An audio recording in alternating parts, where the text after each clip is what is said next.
Are you still buying an ESP8266 or even the original ESP32 for your new projects? If you are, there's a good chance you're buying the wrong board. Just a few years ago, choosing an ESP board was easy. You had the ESP8266 for low-cost Wi-Fi projects and the ESP32 for everything else. But today, the ESP family has exploded. In this video, we're going to fix that once and for all. By the end of this video, you'll understand every major ESP family available in 2026, know exactly why each one exists, and more importantly, you'll know which board is actually worth buying for your next project. Whether you're building a smart home device, a robot, an AI camera, an industrial controller, or your very first IoT project, this guide will save you time, money, and a lot of frustration. Let's start with one of the biggest misconceptions. When someone says, "I'm using an ESP32, they're often referring to three completely different things. The first is the SoC, or System on Chip. This is the actual silicon chip designed by Espressif. Inside this tiny chip lives the processor, wireless radios, memory controllers, timers, ADCs, communication peripherals, and everything else that makes the microcontroller work. But you can't simply solder this tiny chip onto a PCB. That's where the module comes in. Espressif takes that raw silicon, adds flash memory, sometimes PSRAM, a crystal oscillator, RF matching components, and places everything onto a compact PCB protected by a metal shield. These are modules like the ESP32-WROOM, ESP32-WROVER, ESP32-S3 or ESP32-C3 These are the modules you'll find inside commercial products like smart plugs, smart locks, thermostats, industrial controllers, and consumer electronics. Finally, we have the development board, often called a DevKit. A development board simply takes one of those modules and adds everything needed for prototyping: USB, voltage regulation, boot and reset buttons, LEDs, headers, and breadboard-friendly pin spacing. Boards like the ESP32 DevKits-C, Node MCU, Lowlin, Firebeetle, or Adafruit Feather all belong to this category. So remember this simple rule. The SoC is the brain. The module packages that brain into something manufacturers can use. The development board packages the module into something developers can use. Now let's look at how the ESP family has evolved. It all started with the ESP32-C6. When it launched back in 2014, it completely changed the maker world. Before the ESP82-C6, adding Wi-Fi to a microcontroller was expensive and complicated. Suddenly, anyone could build an internet-connected project for just a few dollars. Even today, you'll still find millions of ESP82-C6 boards in existing products. But technology has moved on.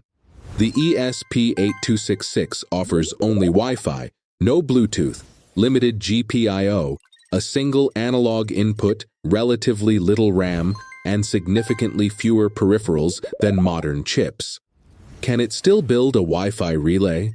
Absolutely. Can it still publish temperature data to MQTT? Of course.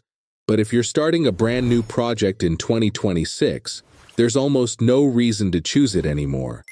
Its successor is simply better in almost every way. Next came the original ESP32. This is the chip that turned Espressif from a Wi-Fi company into one of the biggest names in embedded systems. Compared to the ESP82-C6, it added dual-core processing, Bluetooth Classic, Bluetooth Low Energy, capacitive touch sensing, DAC outputs, far more GPIO, significantly better performance, and much richer peripherals. Even today, the original ESP32 remains an incredibly capable controller. If you're building motor controllers, robotics, Bluetooth audio devices, industrial automation systems, or general-purpose IoT projects, the classic ESP32 still holds up remarkably well. But here's the catch. The original ESP32 isn't being replaced because it's slow. It's being replaced because newer chips are optimized for specific jobs. Instead of building one chip that does everything, Espressif now builds different chips for different applications. Let's start with the budget family. Meet the ESP32-C2. This is one of the smallest and least expensive members of the ESP32 family. It's designed for products where every cent matters. Think smart light bulbs, simple Wi-Fi switches, battery-powered gadgets, and low-cost consumer electronics. You probably won't choose it for advanced hobby projects, but manufacturers love it because it reduces cost while still offering modern security and wireless features. Now we move to one of the most popular chips today, the ESP32-C3. If someone asks me what they should buy as their very first ESP board, this is usually my answer. The C3 replaces the aging ESP32-C6 almost perfectly. It uses a modern RISC-V processor, consumes less power, offers better security, includes native USB serial and JTAG debugging, supports Bluetooth Low Energy alongside Wi-Fi, and costs almost the same as the old ESP82-C6 for Wi-Fi sensors, smart plugs, environmental monitoring, LED controllers, home automation, and learning embedded programming. The C3 is simply hard to beat. It delivers everything most makers actually need without paying for features they'll never use. Now, let's move into the S series. The S series focuses on USB, graphics, AI acceleration, and human-machine interfaces. First is the ESP32-S2. This chip surprises many people because it doesn't include Bluetooth at all. Instead, Espressif focused on USB. The S2 includes native USB support, excellent security features, and a large number of GPIO pins.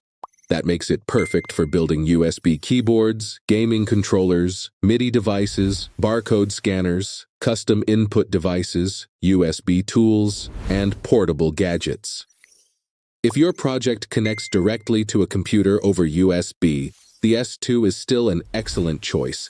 Then comes the superstar of the family, the ESP32-S3. This has become one of the most versatile development boards on the market. It combines dual-core performance with native USB, large GPIO availability, capacitive touch sensing, improved AI instructions, camera support, LCD interfaces, and optional PSRAM on WROVER modules. While the ESP32-S3 isn't running ChatGPT locally, it can perform neural network inference much faster than previous ESP chips. That's why it's commonly used for face recognition, object detection, wake word detection, gesture recognition, voice interfaces, and edge AI applications. If your project includes cameras, displays, touchscreens, or AI, the ESP32-S3 is almost always the right answer. Now let's talk about smart homes. The future of smart homes isn't just Wi-Fi anymore. Modern devices increasingly rely on Matter, Thread, Zigbee, and lower power wireless protocols. That's exactly why Espressif created the C6. The ESP32-C6 combines Wi-Fi 6, Bluetooth Low Energy, Thread, and Zigbee into a single controller. This makes it one of the most future-proof ESP chips currently available. If you're designing Matter-compatible devices, smart locks, lighting systems, home sensors, or border routers, the C6 is one of the best investments you can make. It also introduces target wake time, allowing battery-powered devices to remain asleep for much longer while maintaining reliable communication. That translates directly into longer battery life. Next comes the ESP32-C5. At first glance, it looks very similar to the C6, but it has one feature that makes it stand out: dual-band Wi-Fi. Most ESP boards operate only on 2.4 GHz. The C5 can also communicate over 5 GHz Wi-Fi. Why does that matter? Imagine deploying hundreds of devices inside an apartment building, office, hotel, hospital, or factory. The 2.4 GHz spectrum is often overcrowded. Moving to 5 GHz dramatically reduces interference and improves network reliability. If you're building professional or enterprise IoT systems, the C5 becomes a very attractive option. Now, let's look at the H series. These chips surprise almost everyone because they don't include Wi-Fi at all. That might sound like a disadvantage, but it's actually their biggest strength. Removing Wi-Fi dramatically reduces power consumption. The ESP32-H2 focuses on Thread, Zigbee, and Bluetooth Low Energy.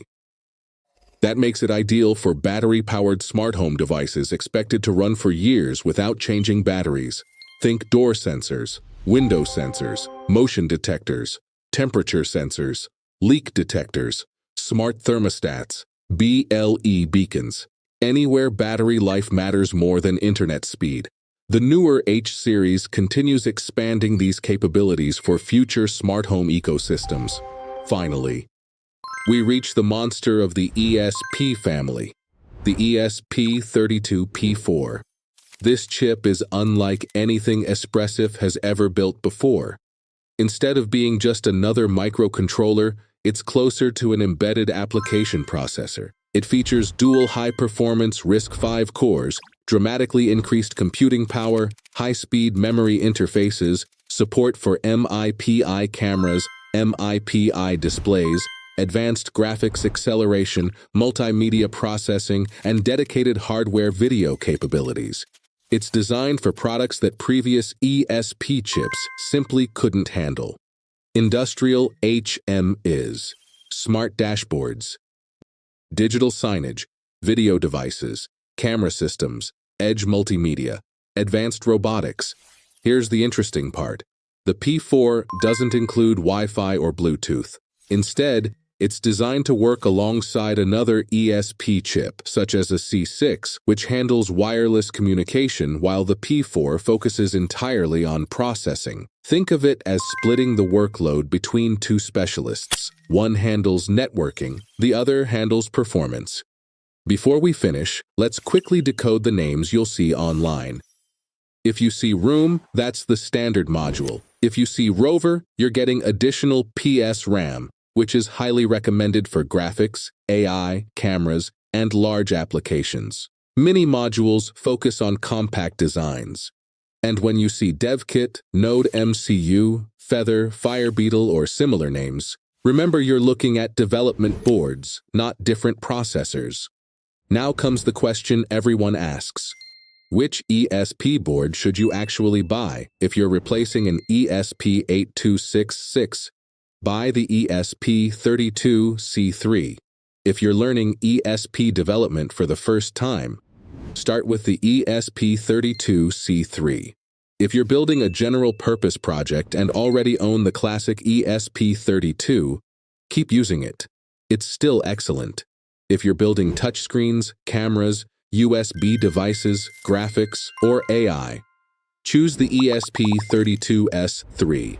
Preferably a WROVER module with PSRAM. If you're designing Matter, Zigbee, or Thread smart home products, choose the ESP32-C6. If your network is crowded and you need 5 GHz Wi-Fi, choose the ESP32-C5.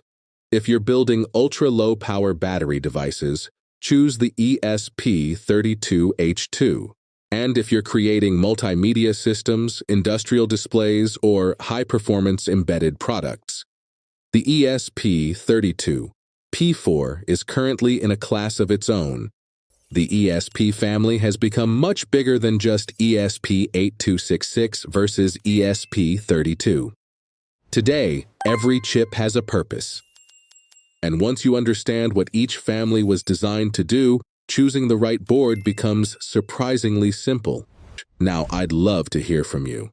What are you building this year? An IoT sensor? A robot? A smart home device? An AI camera?